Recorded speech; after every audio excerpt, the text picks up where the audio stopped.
Innal hamdalillah nahmaduhu wa nasta'inuhu wa nastaghfiruh wa na'udzu billahi min syururi anfusina wa min sayyiati a'malina. May yahdihillahu fala mudhillalah wa ma yudlil fala hadiyalah. Wa asyhadu an la ilaha illallah wahdahu la syarikalah wa asyhadu anna Muhammadan abduhu wa rasuluhu alladzi la nabiyya ba'da amma ba'du. Hadirin sidang Jumat, ikhwatu iman rahimakumullah. Alhamdulillah berkat rahmat, hidayah serta inayah dari Allah Subhanahu wa taala, sampai hari ini di hari yang penuh dengan berkah, hari Jumat, kita masih bisa memanfaatkan kesempatan waktu yang telah Allah berikan pada kita untuk kita isi dengan salah satu di antara amalan yang terbaik dari sisa hidup kita, yaitu ibadah Jumat. Harapan kita mudah-mudahan bertambah hari, bertambah ilmu kita, juga bertambah ketakwaan kita kepada Allah Subhanahu wa taala. Serta mudah-mudahan Jumat yang lalu sampai Jumat yang sekarang menjadi penghapus terhadap dosa-dosa kita. Hadirin jamaah Jumat rahimakumullah, banyak dari kita membaca kalimat basmalah, bismillahirrahmanirrahim setiap hari, bahkan setiap mengawali aktivitas kita, saat akan makan, belajar, bepergian, bahkan saat menguburkan jenazah dan menyembelih hewan kurban pun kita membaca kalimat basmalah. Namun pernahkah kita merenungkan makna kata Allah yang ada dalam kalimat basmalah? Lafaz Allah atau lafzul jalalah bukan sekedar nama, melainkan kunci tauhid, sumber kebahagiaan, sumber cinta, sumber ketenangan, dan inti segala ibadah, bahkan sumber segala keselamatan. Sehingga kalau kita memperhatikan seluruh surat yang ada dalam Al-Quran, sesungguhnya Allah Subhanahu wa ta'ala membuka Al-Quran dengan satu kalimat yang ringan di lisan, berat dalam timbangan, dan penuh makna dalam hakikat, yaitu kalimat Bismillahirrahmanirrahim. Sebuah kalimat yang terdiri dari 3 nama yang sangat agung, dan yang menjadi porosnya atau yang menjadi intinya adalah satu lafaz jalalah, yaitu kalimat Allahu, kalimat Allah. Hadirin jamaah Jumat rahimakumullah, lafaz Allah adalah nama tersuci. Para ulama ahli tafsir menjelaskan bahwa lafaz Allah bukan sekedar nama seperti nama-nama makhluknya, tetapi lafaz Allah adalah, para ulama menyebutnya dengan ungkapan ismun lidzatil aliyati, nama bagi zat yang sangat mulia, nama bagi zat yang sangat suci, dan mencakup seluruh nama-nama dan sifat-sifat Allah yang lainnya. Sehingga Imam Al-Qurtubi dalam tafsirnya Al-Qurtubi jilid 1 halaman 90, beliau menjelaskan tentang definisi lafaz Allah ini. Ismullah, nama Allah, huwa adalah aslul asma'i, asal dari semua nama, wa wasmun la yutlaqu ala ghairihi subhanahu, dan tidak boleh digunakan untuk selain Allah Subhanahu wa taala.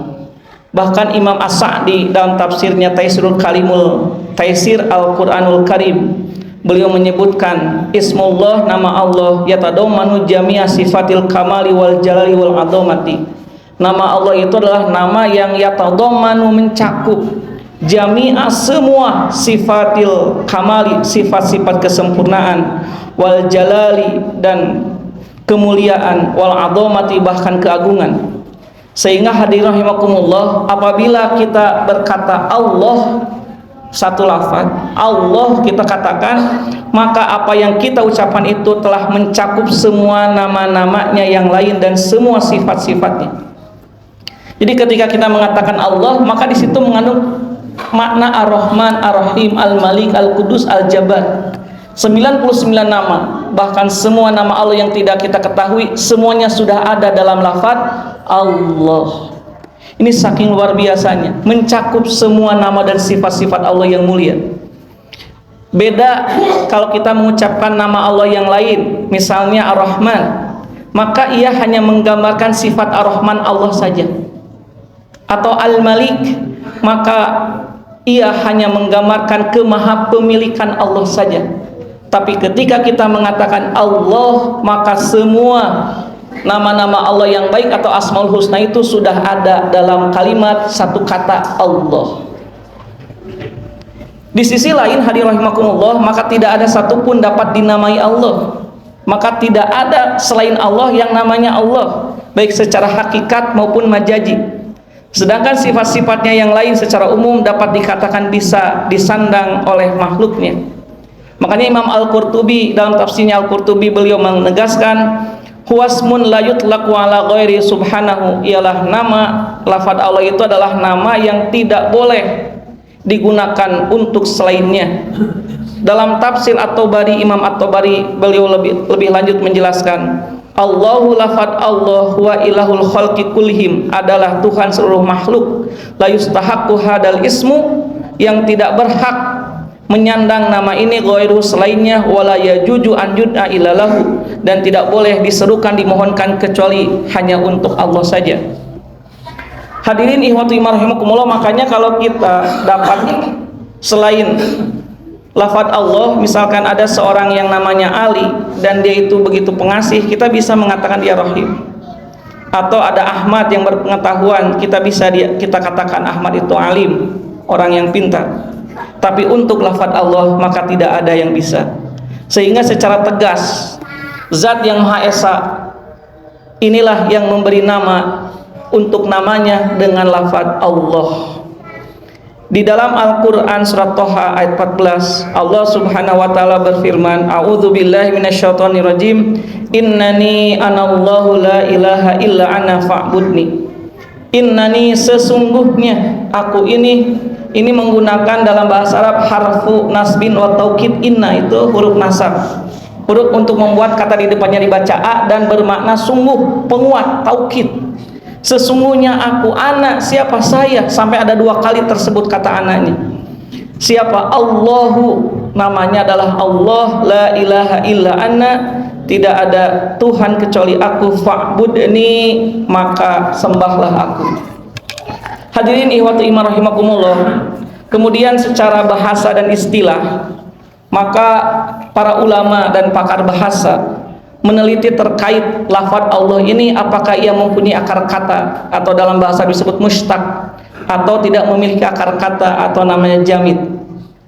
Ternyata ulama menyimpulkan Allah itu bisa jamid, bisa mustaq. Yang pertama, sebagian ulama berpendapat bahwa lafaz Allah itu adalah ismun jamid, artinya lafaz Allah tidak punya akar katanya. Jadi Allah itu ya Allah, tidak ada asal katanya. Kata Allah tidak terambil dari satu akar kata tertentu, tetapi ia adalah nama yang menunjukkan kepada zat yang wajib wujudnya, zat yang mesti ada, yang menguasai seluruh kehidupan dan hidup kita, serta hanya kepadanya seharusnya seluruh makhluk mengabdi dan memohon. Ini pendapat ulama yang pertama. Kemudian ulama yang lainnya menyatakan bahwa lafaz Allah itu adalah isim mustaq, artinya dia memiliki asalnya. Seperti misalkan kata masjid, kita ada di masjid Baitur Rahman, masjid itu asal dari kata sajada yasjudu sujudan. Sajadah itu sujud, nanti tempat sujud bahasa Arabnya masjidun. Nah, kata masjid ini namanya isim mustaq yang ada asalnya. Nah, kata ulama, lafaz Allah pun sama, termasuk isim yang mustaq yang ada asalnya. Yang pertama, ulama mengatakan lafaz Allah berasal dari kata ilahatan. Ilahatan. Ilahatan itu artinya memiliki 4 makna. Yang pertama, ilahatan berarti bermakna Allah itu adalah al-ma'luhu, sesuatu yang disembah. Al-ma'budu haqqan. Jadi Allah adalah zat yang disembah dengan yang sebenarnya. Karena apa? Karena Allah lah yang pencipta, pemilik dan pengatur semua alam semesta. Dalam surat Al-Hajj 62 Allah berfirman, "Dzalika bi anna Allahu wal haqqu." Dalika, yang demikian itu sesungguhnya Allah wal haqqu, dialah zat yang berhak untuk diibadahi oleh kita. Wa anna ma yad'una min dunihi wal batil, dan sesungguhnya yang disembah selain Allah dialah yang batil. Jadi ilahatan itu maknanya adalah al-ma'budu haqqan, yang disembah dengan hak. Yang kedua, al-mahbubu hubban khalisan. Makna ilahatan adalah Allah dicintai oleh hambanya dengan cinta yang suci, bukan karena dunia atau karena makhluk, tapi karena kesempurnaan zatnya dan sifatnya. Cinta pada Allah inilah ibadah yang tertinggi dalam Islam. Sehingga ada ulama yang mengatakan afdalul ibadah al-hubbu fillah. Seafdol-afdolnya ibadah, apa puncak dari ibadah kita pada Allah? Al-hubbu fillah, mencintai Allah. Kemudian makna ilahatan juga bermakna alladzi talja'u ilaihil qulub, di mana hati menjadi tempat berlindung dalam kesulitan, ketakutan atau kesendirian. Hati manusia secara fitrah akan kembali kepada Allah. Jadi ketika kita mengatakan Allah, itu hati kita akan menjadi tenang. Makanya di dalam surat An-Nahl 53, summa idza masakumud dzurru ilahi taj'aruna. Kemudian apabila menimpa kepada kalian ad-dzurru, kesusahan, kesulitan, ilahi, hanya kepada Allah la taj'aruna, kalian meminta pertolongan. Hadirin rahimakumullah. Kemudian yang kedua, ulama mengatakan lafaz Allah itu asal katanya dari kata ilahun. Ilahun itu artinya Tuhan, yang diberi awalan alif lam, kemudian lam yang keduanya dihilangkan jadi Allah. Ilahun tambah alif lam di awal jadi Allahu. Ketika jadi lafaz Allah, maka menjadi nama yang khusus sehingga tidak ada bentuk jamaknya. Jadi Allah itu tidak ada bentuk jamaknya. Kemudian kalau tidak tambah alif lam ilahun, maka bersifat umum, Tuhan yang disembah, yang Tuhan yang mana saja. Alif lam yang ada pada lafaz Allah ini, kata para ulama ahli nahwu, disebutnya alif lam li ahli dzihni.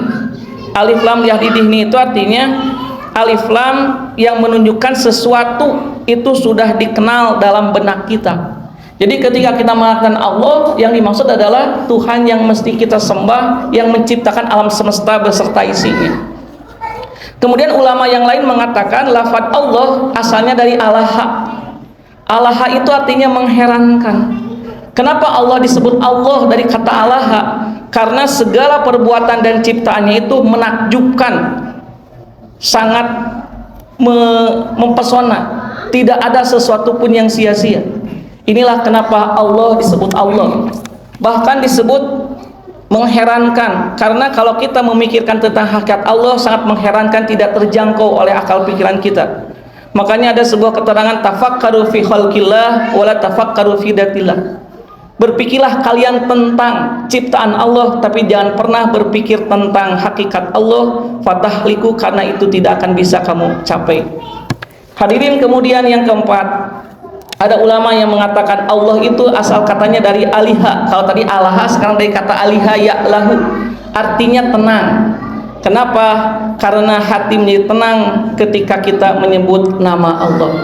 Dalam Quran surat Ar-Ra'd ayat 28 Allah berfirman, ala bidzikrillahi tasma'innul qulub. Ingatlah, hanya dengan mengingat Allah, menyebut nama Allah, tasma'innul qulub, hati kita pasti tenang. Allah, sebut nama Allah, kita akan dijamin hati kita menjadi tenang. Hadirin ihwatu iman rahimakumullah. Kemudian yang terakhir, secara tulisan para ahli bahasa menyatakan lafaz Allah memiliki kekhususan yang tidak dimiliki oleh kata selainnya. Ia adalah kata yang sempurna huruf-hurufnya, sempurna maknanya, bahkan memiliki kekhususan berkaitan dengan rahasianya. Lafaz Allah itu secara tulisan tersusun dari alif atau hamzah, lam, ha. Kalau kita hilangkan hamzahnya, maka tetap bisa dibaca lillahi, bagi Allah, milik Allah. Hilangkan lamnya yang pertama, masih tetap dibaca, artinya apa? Lahu, bagi Allah. Hilangkan lam lagi, maka bisa dibaca hu itu artinya dalam bahasa Arab dia. Jadi inilah hebatnya lafaz Allah, dihilangkan huruf satu per huruf pun masih menunjukkan makna Allah. Bahkan ketika dihilangkan haknya, jadi tidak ada dalam tulisan, dalam ilmu nahwu disebutnya mahdhuf. Secara tulisan tidak ada, tapi dalam benak itu ada. Itulah salah satu di antara keistimewaan lafaz Allah. Barakallahu li wa lakum.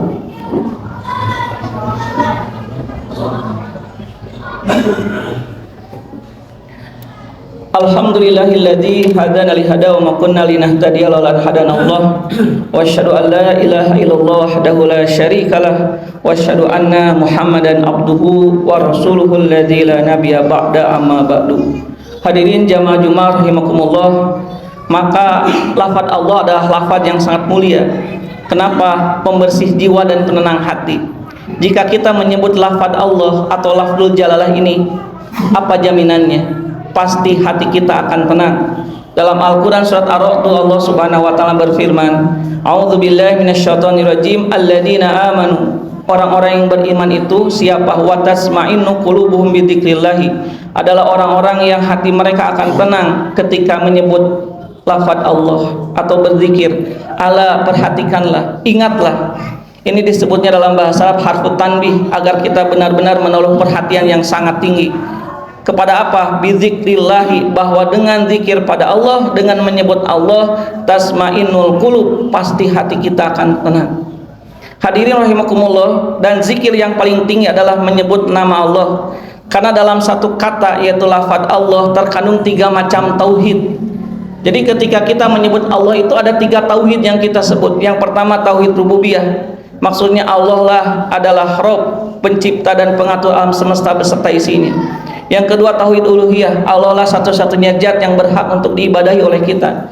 Yang ketiga tauhid asma wa sifat, maksudnya semua nama dan sifat Allah adalah nama yang paling sempurna. Jadi ketika kita menyebut nama Allah, kenapa hati menjadi tenang? Karena 3 tauhid itu kita sebut dalam satu kata. Afdhalul dzikri, sabda Rasul dalam hadis riwayat Imam Tirmidzi, la ilaha illallah. Zikir yang paling tinggi adalah kalimat la ilaha illallah. Tentu ketenangan ini ketika kita menyebut lafaz Allah karena kita memiliki ilmu tentang Allah, karena kita menghayati sifatnya, kudratnya, kekuasaannya dalam mengatur dan memelihara segala sesuatu. Sehingga hadir rahimakumullah, maka kalau kita membaca Quran, hadis, betapa banyak fadilah terkait dengan menyebut nama Allah.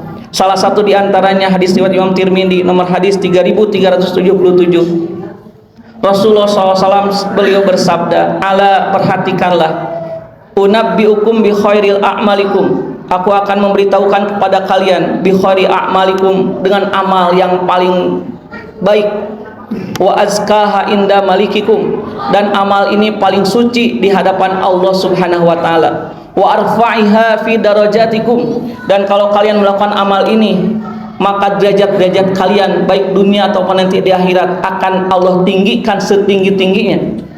Amalnya paling baik, paling suci, paling meninggikan derajat. Yang keempat, wa khairin lakum minal infaqidz dzahab wal wiraqi, bahkan lebih baik bagi kalian daripada berinfak dengan emas dan perak. Amal ini luar biasa. Yang kelima, wa khairin lakum min antalqau aduwakum fatadribu a'naqahum wa yadribu a'naqahum, dan amal ini lebih baik daripada kalian bertemu dengan musuh-musuh kalian di medan perang, kalian memukul kepala mereka dan mereka pun memukul kepala kalian, atau lebih baik daripada berjihad fisabilillah. Jadi ini amal luar biasa, disebutnya rajanya amal. Amal terbaik, amal yang paling suci, amal yang akan meninggikan derajat kita, amal yang lebih hebat daripada berinfak daripada emas dan perak, bahkan amal yang lebih hebat daripada jihad. Qalu, sahabat menjawab, bala ya Rasulullah, tentu saja wahai Rasulullah. Maka Rasulullah menjawab, qala dzikrullahi ta'ala, itulah menyebut nama Allah atau zikrullah. Imam Ibnu Qayyim dalam Al-Wabil As-Sayyib beliau menyatakan zikir atau yang menyebut nama Allah adalah pintu terbesar menuju Allah. Siapa yang dibukakan pintu zikir, maka sungguh dia telah dibukakan jalan menuju Allah Subhanahu wa taala.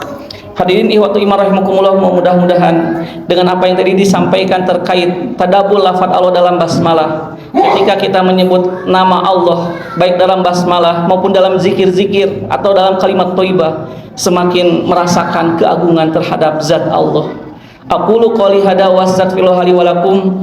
Rabbana atina fid dunya hasanah wa fil akhirati hasanah wa qina adzabannar. Subhana rabbika rabbil izzati amma yasifun wa salamun alal mursalin walhamdulillahi rabbil alamin. Assalamualaikum warahmatullahi wabarakatuh.